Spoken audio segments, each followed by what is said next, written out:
welcome to my YouTube channel Diva Amanda Putri. Di sini saya akan membagikan video tentang sistem basis data. Tonton sampai habis ya. Dah.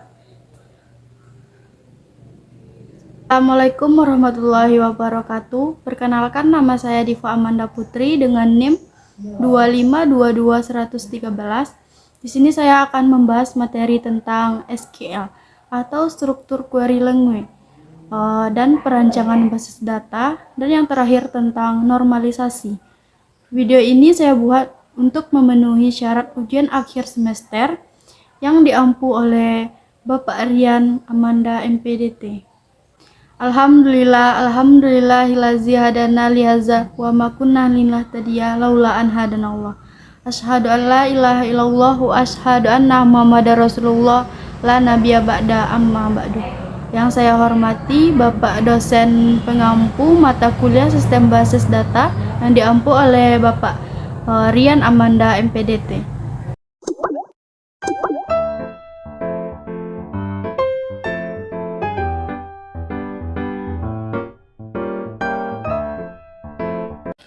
Tanpa berlama-lama, langsung saja saya akan membahas materi yang pertama, yaitu tentang SQL.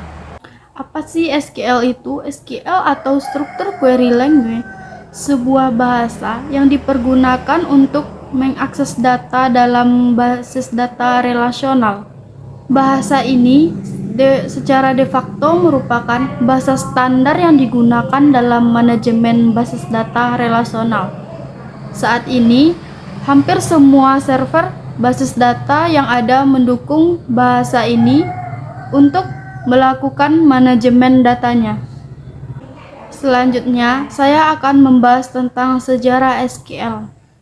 Sejarah SQL dimulai dari artikel seorang peneliti dari IBM bernama F. Code yang membahas tentang pembuatan basis data relasional.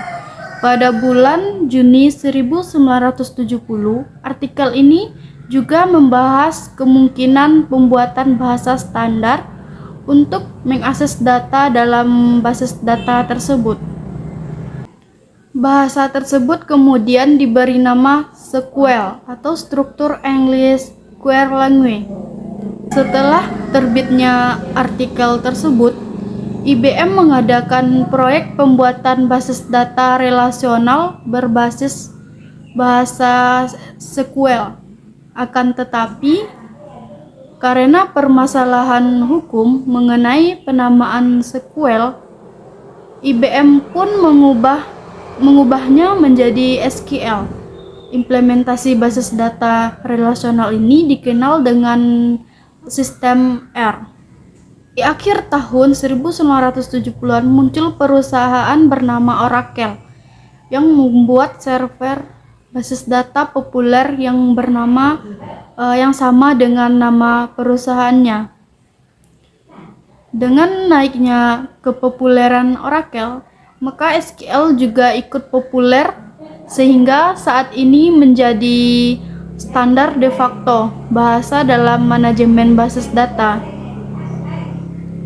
Standarisasi SQL dimulai pada tahun 1986, ditandai dengan dikeluarkannya standar SQL oleh ANSI. Standar ini sering disebut dengan standar SQL 86. Standar tersebut kemudian diperbaiki pada tahun 1989, kemudian diperbaiki lagi pada tahun 1992.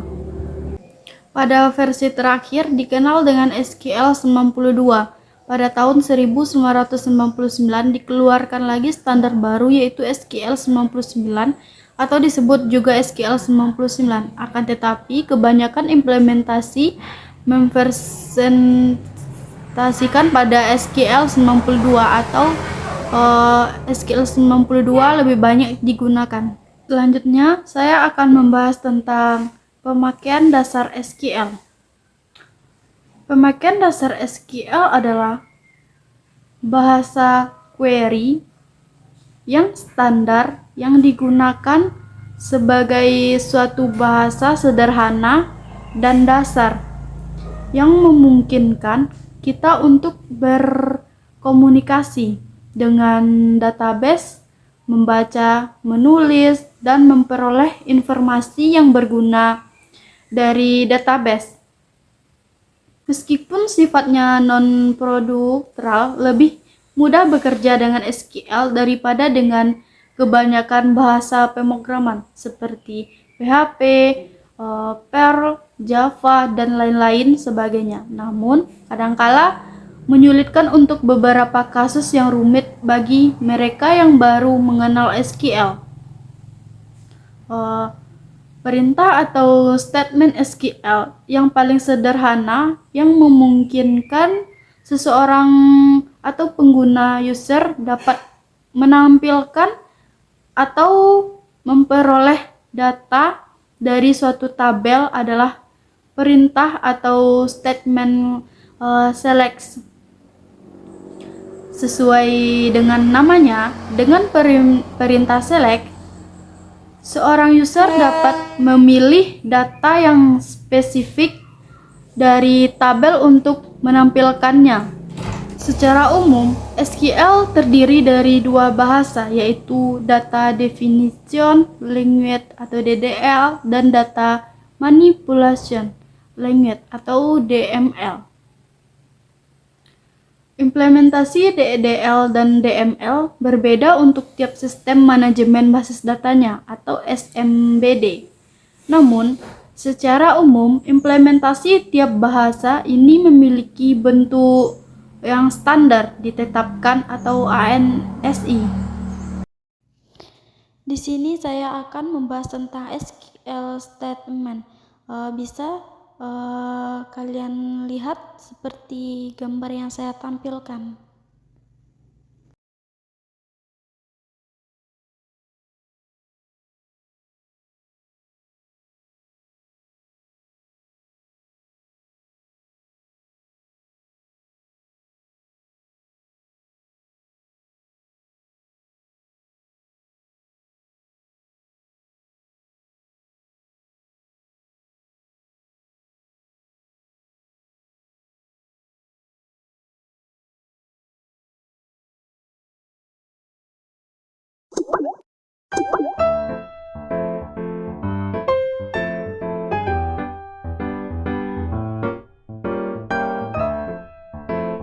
Baik, selanjutnya saya akan membahas tentang materi yang kedua, yaitu tentang perancangan sistem basis data. Perancangan sistem basis data yaitu desain basis data yang baik sangat penting untuk memastikan bahwa data yang ingin disimpan harus konsisten dan dapat diambil atau diperbarui dengan cara yang paling efisien. Masalah desain basis data ini berkaitan dengan pemasangan sepotong data tertentu ke dalam organisasi logis yang sesuai. Beberapa faktor yang perlu dipertimbangkan selama proses tersebut. Beberapa di antaranya adalah yang pertama ada beberapa banyak tabel yang harus dimiliki. Yang kedua, bagaimana mereka harus saling terkait. Yang ketiga, berapa banyak kolom yang harus dimiliki setiap tabel. Yang keempat, kolom mana yang harus menjadi kolom kunci. Selanjutnya, kendala apa yang harus dimiliki. Seperti sebelumnya, akan dipusatkan perhatiannya pada basis data relasional. Terlebih lagi, ketika berbicara tentang desain basis data, maka kita berbicara tentang aspek logis dari desain dan bukan aspek fisik. Selanjutnya, masalah penyimpanan data skema relasional menghadapi beberapa masalah yang tidak diinginkan. Yang pertama, redundansi. Tujuan dari sistem basis data adalah untuk mengurangi redundansi, yang berarti bahwa data hanya disimpan satu kali, tidak boleh lebih. Menyimpan data atau informasi berkali-kali menyebabkan pemborosan ruang penyimpanan. Dan peningkatan ukuran total data yang disimpan, pembaruan ke database dengan redundansi yang demikian berpotensi menjadi tidak konsisten. Yang kedua, anomali. Anomali adalah pembaruan beberapa salinan dari fakta yang sama dapat menyebabkan anomali pembaruan atau inkonsistensi saat pembaruan dilakukan dan hanya beberapa salinan ganda yang diperbarui. Jadi, perubahan pada jurusan misalnya Ananda pada terus Ananda harus dibuat konsisten dalam semua record yang berkaitan dengan mahasiswa Ananda tadi. Jika 1 dari 3 record tidak berubah, maka akan ada konsistenan dalam data. Yang ketiga ada anomali penyisipan. Jika tabel ini adalah satu-satunya relasi dalam basis data yang menunjukkan hubungan antara mahasiswa dan mata kuliah yang dia ajarkan. Fakta bahwa seseorang dosen yang diberikan mengajar dalam mata kuliah yang diberikan tidak dapat dimasukkan dalam basis data kecuali jika seseorang mahasiswa terdaftar dalam mata kuliah. Yang terakhir ada anomali penghapusan. Jika satu-satunya mahasiswa yang terdaftar dalam kasus yang diberikan menghentikan mata kuliah, informasi dosen akan hilang. Jika ini adalah satu-satunya relasi dalam basis data yang menunjukkan hubungan antara mahasiswa dengan dosen. Selanjutnya, saya akan membahas tentang proses perancangan basis data. Proses perancangan basis data dapat dibagi ke dalam beberapa langkah. Yang pertama ada analisis kebutuhan langkah. Pertama dalam mendesain basis data, data aplikasi adalah memenuhi data apa yang akan disimpan dalam basis data. Aplikasi apa yang harus dibangun di atasnya dan operasi apa yang paling sering dan tunduk pada persyaratan kinerja. Dengan kata lain, harus dicari tahu apa yang diinginkan pengguna dari basis data ini. Ini biasanya merupakan proses informal yang melibatkan diskusi dengan kelompok pengguna. Studi tentang lingkungan operasi saat ini dan bagaimana perubahan yang diharapkan. Analisis dokumentasi yang tersedia tentang aplikasi yang ada yang diharapkan akan diganti atau dilengkapi dengan basis data dan sebagainya. Beberapa metodologi telah diusulkan untuk mengatur dan menyajikan informasi yang dikumpulkan dalam langkah ini. Dan beberapa alat otomatis telah dikembangkan untuk mendukung proses ini. Yang kedua, perancangan basis data konseptual informasi yang dikumpulkan dalam langkah analisis. Persyaratan digunakan untuk mengembangkan deskripsi tingkat tinggi dari data yang akan disimpan dalam basis data. Bersama dengan kendala yang diketahui, mengembangkan data ini, langkah ini sering dilakukan dengan menggunakan model IR. Model IR ini adalah salah satu dari beberapa model data tingkat tinggi atau semantik yang digunakan dalam desain basis data.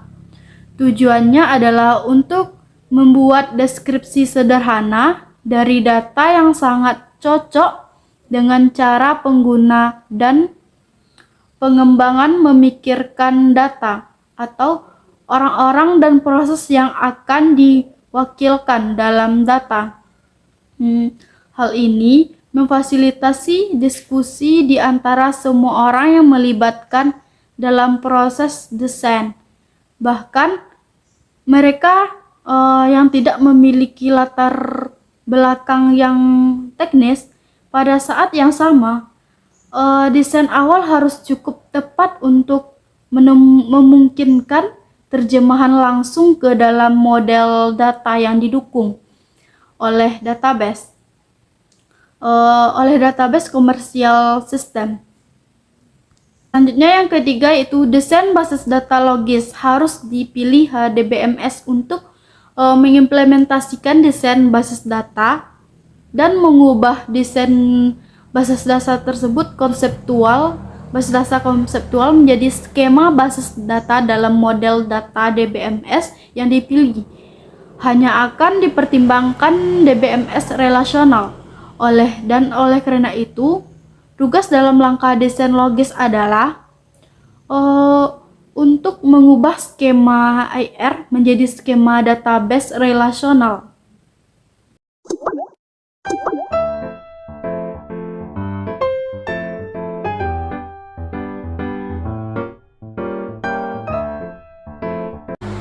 Baik, selanjutnya kita masuk kepada materi yang ketiga yaitu tentang normalisasi. Apa sih normalisasi itu? Normalisasi adalah proses di mana dapat mendekomposisi atau membagi relasi menjadi lebih dari satu relasi untuk menghilangkan anomali dalam database relasional. Ini adalah proses langkah demi langkah dan setiap langkah dikenal sebagai bentuk normal. Istilah penting dalam teknik normalisasi yaitu ada beberapa yang ada flat atau atribut kunci. Setiap file selalu terdapat kunci dari file berupa satu file atau satu file yang dapat mewakili record. Yang kedua ada kandidat key. Kandidat key adalah kumpulan atribut minimal yang secara unik mengidentifikasi sebuah baris yang fungsinya sebagai calon primary key. Selanjutnya composite key. Kunci kandidat yang berisi lebih dari satu atribut. Selanjutnya primary key, kandidat key yang dipilih untuk mengidentifikasi baris secara unik. Yang selanjutnya alternative key, kandidat key yang tidak dipilih sebagai primary key. Selanjutnya foreign key, kunci di tabel lain yang terhubung dengan primary key pada sebuah tabel. Selanjutnya saya akan membahas tentang manfaat normalisasi. Apa saja sih manfaat normalisasi itu? Yang pertama ada menghasilkan tabel yang lebih kecil dengan baris yang lebih kecil. Yang kedua, pencarian, pengurutan, dan membuat indeks lebih cepat karena tabel lebih sempit dan lebih banyak baris cocok pada halaman data. Yang ketiga, menghasilkan lebih banyak tabel dengan memecahkan tabel asli. Dengan demikian, bisa ada lebih banyak indeks berkerumunan dan karenanya ada lebih banyak fleksibilitas dalam menyetel query.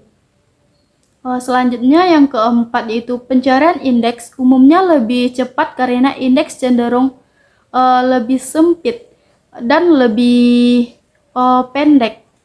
Yang kelima, semakin banyak tabel memungkinkan penggunaan segmen yang lebih baik untuk mengontrol penempatan fisik data.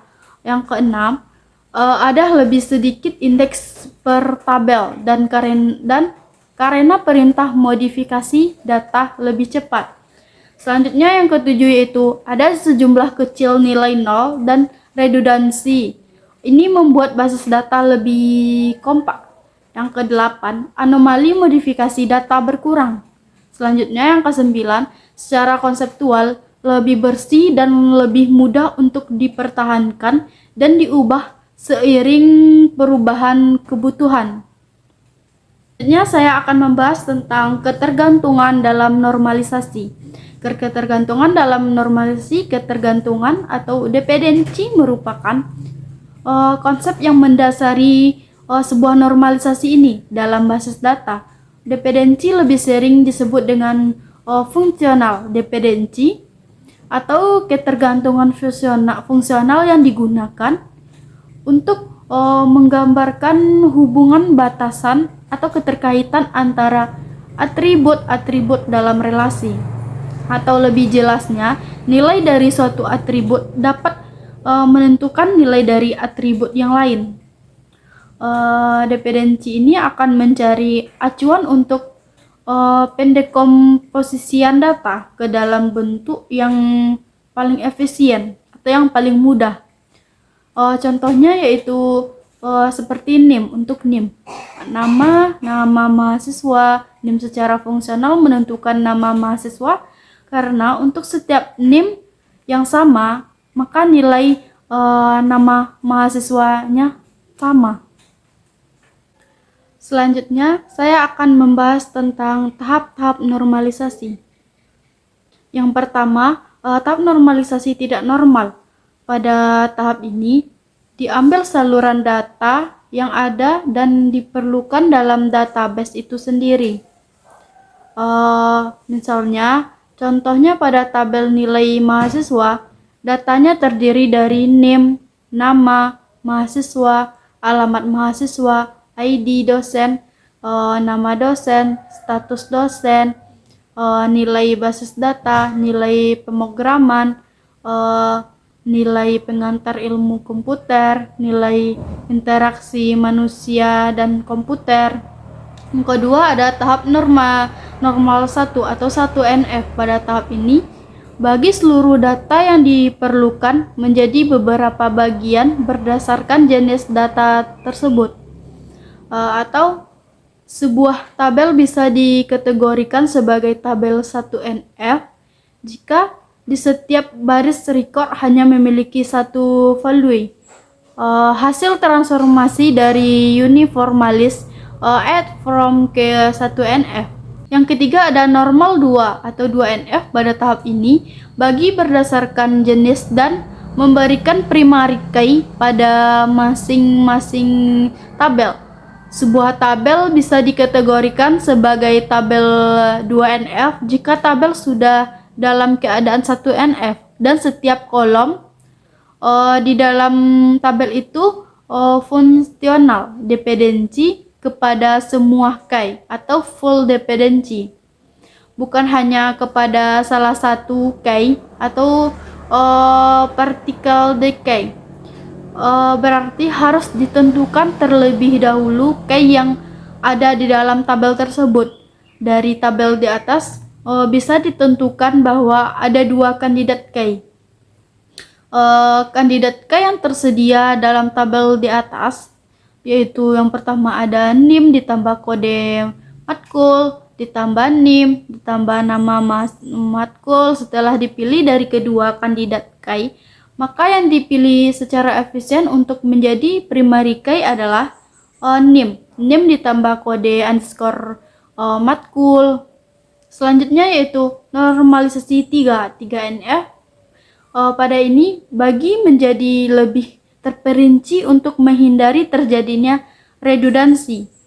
Sebuah tabel bisa dikategorikan sebagai tabel 3NF jika tabel sudah dalam 2NF dan setiap kolom yang bukan key harus fungsional dependensi dengan primary key-nya.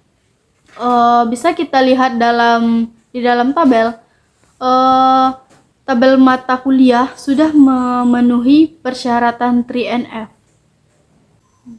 Baik, sampai di sini materi yang dapat saya sampaikan. Kalau ada kesalahan kata atau kesalahan dalam penyebutan, saya mohon maaf. Saya akhiri dengan wassalamualaikum warahmatullahi wabarakatuh.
Now